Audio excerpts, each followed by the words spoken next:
কিছু লোককে দেখি সারাদিন রোজা রাখার পর বিকেল হইলেই তাদের মাথা গরম হয়ে যায়, মানে যে কারোর সাথে সেই ব্যক্তি খারাপ আচরণ করা শুরু করে দেয়। উনি বুঝায় ওনার রোজাটা লাগছে, কষ্ট হইতাছে, বিকেল হয়েছে, মেজাজ মোজাজ একদম গরম হয়ে গেছে। আরে ভাই, রোজা তো শুধুমাত্র না খেয়ে থাকার নাম নয়, রোজা হচ্ছে সংযমের নাম। সব কিছু থেকেই নিজেকে সংযম করতে হবে, সব কিছু থেকেই নিজেকে বিরত রাখতে হবে। আল্লাহ তাআলা অনেক হালাল জিনিসকেও রমজান মাসে রোজার দিনে হারাম করেছেন, আল্লাহ তাআলা নিষেধ করেছেন।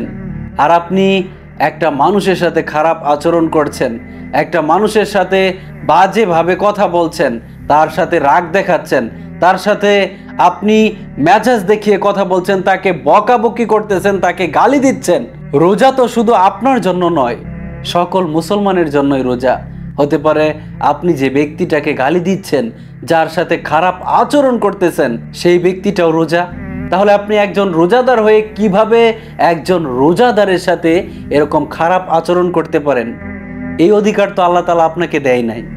এই ধরনের মন মানসিকতা যারা রাখেন তারা সতর্ক হয়ে যান, কেননা এইভাবেই যদি আপনি রোজা করতে থাকেন আর মানুষকে রোজার মাসে এইভাবে কষ্ট দিতে থাকেন, তাহলে তো বলা যায় না আল্লাহ তাআলা আপনার রোজা কবুল করবেন নাকি করবেন না।